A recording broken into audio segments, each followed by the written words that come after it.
لو بيجيلك أوجاع كتير في كل العظام، كمان بتحس إنك دايما تعبانة وجسمك مكسر، وعضلاتك بتتعبك وجسمك بيوجعك من أقل مجهود، كمان عندك تساقط كتير في الشعر، وعندك تقلبات في المزاج، يعني مزاجك مش قد كده، ساعات تدخلي في حالة اكتئاب وساعات تبقي زعلانة. كل دي علامة من علامات نقص فيتامين د. في الفيديو ده هكلمكم عن كل ما يخص فيتامين د، من أول تصنيعه في الجسم، أسباب نقصه، وإزاي بنعالج النقص ده. تابعوا الفيديو للآخر. لو شايف إن الفيديو مفيد اعمل لايك وكومنت واشتراك في القناة. فيتامين د هو في الحقيقة مش فيتامين، هو عبارة عن هرمون ربنا خلق لنا طريقة عشان نصنعه في الجسم. فيتامين د بيتصنع من الكوليسترول اللي احنا بناكله في الأكل، بيروح في الكبد يتحول إلى مادة اسمها 7 ديهيدرو كوليسترول. بعد كده 7 ديهيدرو كوليسترول بيروح للجلد بتاعنا، وفي الجلد بتاعنا لما بنتعرض لأشعة الشمس الفوق بنفسجية اللي اسمها اليو في بي، بيتحول ال7 ديهيدرو كوليسترول إلى فيتامين دي 3 أو الاسم العلمي بتاعه كولي كالسيفيرول.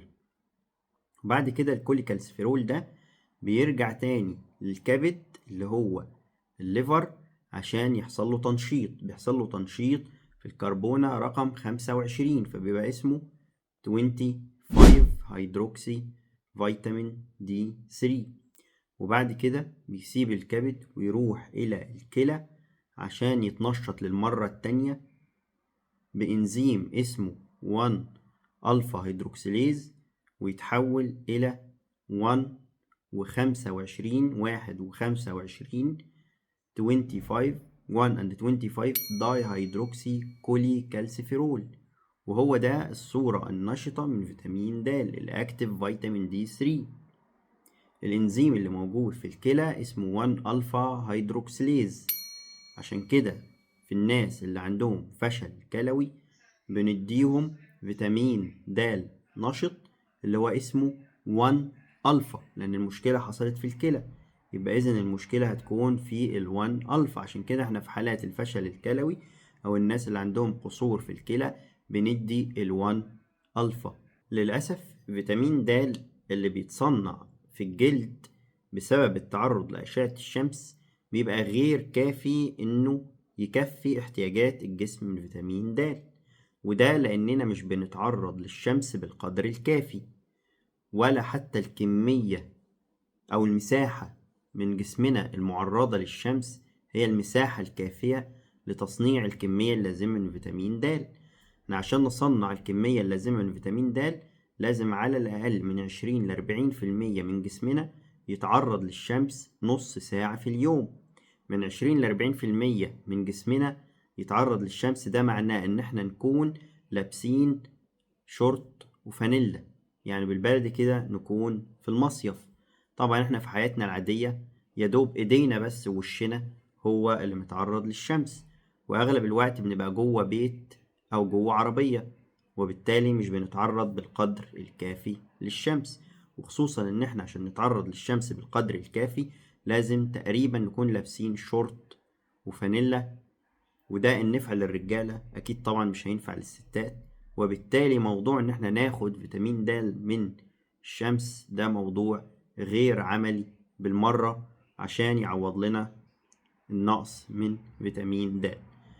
كمان في مشكلة تاني بالنسبة للناس اللي بشرتهم سمرة. الناس اللي بشرتهم سمرة الشمس او اليو في بي، الاشعة فوق البنفسجية، مش بتخترق جلدهم عشان تحول 7 ديهيدرو كوليسترول الى كولي كالسيفرول اللي هو فيتامين دي 3. وبالتالي الناس اللي بشرتهم سمرة بيعاني بشكل اكبر من نقص فيتامين د. بالاضافة الى كده الناس اللي في البلاد الغير مشمسة زي اوروبا وغيرها الناس اللي هي ساكنة بعيد عن خط الاستواء، بعيد عن المناطق المشمسة، بيعانوا بشكل أكبر من نقص فيتامين د. عشان كده لازم يكون في مصادر غذائية ناخد منها فيتامين د، أطعمة ناخد منها فيتامين د، ومكملات غذائية أخرى ممكن نحتاجها عشان ناخد الكمية اللازمة لينا من فيتامين د. عشان كده هنتكلم عن أهم المصادر الغذائية اللي بتحتوي على كميات معقولة من فيتامين د. أول المصادر دي هي الأسماك الدهنية زي السلمون والماكريل والتونة. الحاجة اللي بعد كده هي صفار البيض. صفار البيض بيحتوي على كميات كويسة جدا من فيتامين د. الحاجة اللي بعد كده هي الفطر، وأنواع معينة من الفطر بتحتوي على فيتامين د، زي فطر اسمه شيتاكي وفطر تاني اسمه بورتو بيلو. اللي بعد كده المصدر الغني بفيتامين د هي الأطعمة المدعمة زي عصير البرتقال والحليب وبعض الأطعمة المدعمة. الحاجة اللي بعد كده اللي فيها كمية كبيرة من فيتامين د هي زيت كبد الحوت. دي الحاجات اللي بتحتوي على كميات كبيرة من فيتامين د. بعض الحاجات التانية بتحتوي على كميات أقل من فيتامين د، مثل اللحوم الحمراء فيها كميات قليلة من فيتامين د. كبد البقر، الكبد البقري فيه كميات أقل من فيتامين د، والجبن بأنواعها فيه كميات أقل من فيتامين د. هتكلم كمان عن المصادر النباتية اللي بتحتوي على فيتامين د، ده لأن بعض الناس بتتبع نظام غذائي نباتي. بالإضافة إلى كده المسيحيين بيصوموا صيامات كتيرة أغلب السنة، يعني المسيحيين وأنا منهم عندنا الصيام الكبير 55 يوم بنمتنع فيه عن أي منتج حيواني بما فيه الأسماك، وكمان الصيام الصغير اللي هو قبل عيد ميلاد المسيح ده لمدة 40 يوم وبنمتنع فيه عن جميع المنتجات الحيوانية ما عدا الأسماك. ممكن ناكل أسماك عادي. فالصيام الصغير لأن احنا بناكل أسماك، فممكن يعني بعض الناس تعوض مصدر فيتامين د بأكل الأسماك، فما يحصلش نقص فيتامين د ولا حاجة. ده في الصيام الصغير. لكن بالنسبة للصيام الكبير اللي هو مفهوش أسماك بتبقى مشكلة عند بعض الناس اللي عندها مشكلة بفيتامين د، تبقى مصادر فيتامين د محدودة لأن مفيش أي منتج حيواني. وزي ما أنا لسه قايل مصادر فيتامين د هي مصادر حيوانية، فبنحاول نوفر مصدر نباتي لفيتامين د. أفضل مصدر نباتي طبيعي لفيتامين د هو الفطر، وأشهر نوع من أنواع الفطر اللي هو بيحتوي على نسبة كبيرة من فيتامين د هو فطر اسمه شيتاكي. كل 50 جرام من فطر شيتاكي بيحتوي على 77 وحدة دولية من فيتامين د.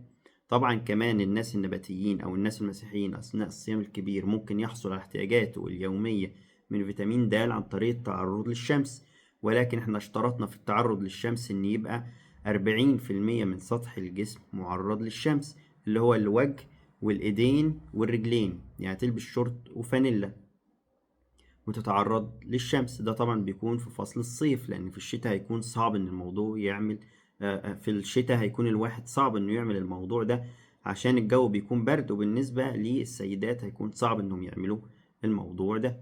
ده مصدر نباتي اللي احنا قلناه اللي هو الفطر. المصدر النباتي التاني اللي هو الحبوب المدعمة. بعض الحبوب بتكون مدعمة بفيتامين د. الحاجة اللي بعد كده العصائر المدعمة مثل عصير البرتقال. بعض عصائر البرتقال بتبقى مدعمة بفيتامين د، يعني في أغذية بتبقى مدعمة بفيتامين د، ولكن برضو ممكن نحتاج ان احنا ناخد مكملات غذائية غنية بفيتامين د مثل زيت كبد الحوت. ممكن كمان نوصف فيتامين د بجرعات علاجية أثناء الصيام. يبقى إذن أهم المصادر النباتية اللي بيها كميات معقولة من فيتامين د هي الفطر أو المشروم، زي فطر اسمه فطر شيتاكي. كل 50 جرام من فطر الشيتاكي بتحتوي على 77 وحدة دولية من فيتامين د. الحاجة اللي بعد كده حبوب الإفطار المدعمة. بعض حبوب الإفطار زي الشوفان بيبقى عليها نسبة من فيتامين د.